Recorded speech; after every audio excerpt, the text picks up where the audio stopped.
Donald ട്രംപിന്റെ പുതിയ നയത്തിന്റെ ഭാഗമായി യുഎസിൽ നിന്ന് നാടുകടത്തപ്പെട്ട ഇന്ത്യൻ കുടിയേറ്റക്കാരോടുള്ള മനുഷ്യത്വരഹിതമായ പെരുമാറ്റത്തിൽ ആശങ്ക ഉയർത്തി കോൺഗ്രസ് അധ്യക്ഷൻ മല്ലികാർജുൻ ഖാർഗെ. പ്രധാനമന്ത്രി നരേന്ദ്രമോദിയുടെ യുഎസ് സന്ദർശനം തുടങ്ങാൻ മണിക്കൂറുകൾ മാത്രം ശേഷിക്കെയാണ് മുതിർന്ന കോൺഗ്രസ് നേതാവ് ഇക്കാര്യത്തിൽ തന്റെ ആശങ്ക അറിയിച്ചത്. പ്രധാനമന്ത്രി നരേന്ദ്രമോദി തന്റെ പഴയ സുഹൃത്തായ അമേരിക്കൻ പ്രസിഡന്റ് ഡൊണാൾഡ് ട്രംപിനെ വിളിച്ച് അവരെ ഇങ്ങനെ തിരിച്ചയക്കരുതെന്ന് ആവശ്യപ്പെടണമെന്നായിരുന്നു ഖാർഗെ ചൂണ്ടിക്കാട്ടിയത്. 2 ദിവസത്തെ ഔദ്യോഗിക സന്ദർശനത്തിനായി മോദി യുഎസിൽ എത്തുകയും പ്രസിഡന്റ് ഡൊണാൾഡ് ട്രംപുമായി ഉഭയകക്ഷി ചർച്ച നടത്തുകയും ചെയ്യാനിരിക്കെയാണ് ഖാർഗെയുടെ ഈ വിമർശനം. മോദിക്ക് ശരിക്കും ആദ്യം ക്ഷണം ലഭിച്ചിരുന്നില്ല. എന്നാൽ വിദേശകാര്യമന്ത്രി എസ് ജയശങ്കർ യുഎസിൽ പോയി വേണ്ട ക്രമീകരണങ്ങൾ ചെയ്യുകയായിരുന്നു. അതിനുശേഷം മോദിക്ക് ക്ഷണം ലഭിച്ചു. അതുകൊണ്ടിപ്പോൾ സന്ദർശിക്കുന്നുവെന്നാണ് ഖാർഗെ പറഞ്ഞത്. തന്റെ പഴയ സുഹൃത്തുമായി സംസാരിക്കുന്നുണ്ടെന്ന് മോദി തന്നെ അവകാശപ്പെട്ടു. അത് രാജ്യത്തിന് ഗുണം ചെയ്യുമെന്നും അദ്ദേഹം പറയുന്നുണ്ട്. എന്നാൽ അവർ അടുത്ത സുഹൃത്തുക്കളായിരുന്നുവെങ്കിൽ ഇന്ത്യൻ കുടിയേറ്റ തൊഴിലാളികളെ അത്തരത്തിൽ നാടുകടത്തരുതെന്ന് മോദിക്ക് ട്രംപിനോട് പറയാമായിരുന്നുവെന്ന് ഖാർഗെ ചൂണ്ടിക്കാട്ടി.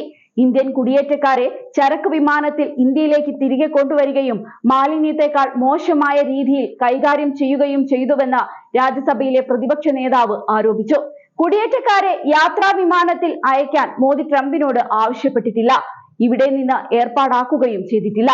ഇത് തന്നെ ഇവരുടെ സൗഹൃദം കളവാണെന്ന് തെളിയിക്കുന്ന കാര്യമാണ് എന്ന് ഖാർഗെ ചൂണ്ടിക്കാട്ടി. വ്യക്തിപരമായ സൗഹൃദങ്ങൾ നല്ലതാണെങ്കിലും രാജ്യങ്ങൾ സൗഹൃദ ബന്ധം നിലനിർത്തുന്നത് കൂടുതൽ പ്രധാനമാണെന്നും അദ്ദേഹം കൂട്ടിച്ചേർത്തു. ആത്മവിശ്വാസത്തോടെ സംസാരിക്കുന്ന മോദിക്ക് കള്ളം പറയുന്ന സ്വഭാവമുണ്ട്. അതിനാൽ അയാൾക്ക് നല്ല ഫലങ്ങൾ അദ്ദേഹത്തിന് ലഭിക്കില്ലെന്നും മല്ലികാർജുൻ ഖാർഗെ വ്യക്തമാക്കി. അനധികൃത കുടിയേറ്റക്കാരെ വിലങ്ങണിയിച്ച് നാടുകടത്തുന്നത് സംബന്ധിച്ച് ഫെബ്രുവരി 7-ന് ഇന്ത്യ യുഎസിനോട് ആശങ്ക രേഖപ്പെടുത്തുകയും ഇത്തരം നടപടികൾ ഒഴിവാക്കണമെന്ന് ആവശ്യപ്പെടുകയും ചെയ്തിരുന്നു. സൈനിക വിമാനത്തിൽ 40 മണിക്കൂറിലേറെ നീണ്ട യാത്രയിൽ കൈവിലങ്ങണിയിച്ചാണ് അനധികൃത കുടിയേറ്റക്കാരെ ഇന്ത്യയിലേക്ക് എത്തിച്ചതെന്ന റിപ്പോർട്ടുകൾക്ക് പിന്നാലെയായിരുന്നു ഈ നടപടി. അതേസമയം സ്വാതന്ത്ര്യ സമരത്തിൽ ബ്രിട്ടീഷുകാർക്ക് മാപ്പെഴുതി കൊടുത്ത് ജയിൽ മോചിതനായ സവർക്കറെ ഫ്രഞ്ച് സന്ദർശനത്തിനിടെ അനുസ്മരിച്ച് പ്രധാനമന്ത്രി നരേന്ദ്രമോദി എത്തിയത് ശ്രദ്ധേയമായിരുന്നു.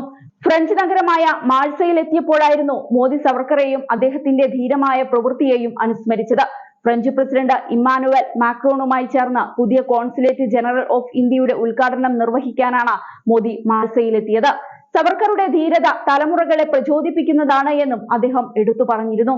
ലോകമഹായുദ്ധങ്ങളിൽ വീരമൃത്യു വരിച്ച ഇന്ത്യൻ സൈനികരുടെ ത്യാഗത്തെ ആദരിക്കുന്നതിനായി നിർമ്മിച്ച മസൽ ഗൂസ് യുദ്ധ സെമിത്തേരിയിലും മോദി മാക്രോണിനൊപ്പം സന്ദർശിച്ചു.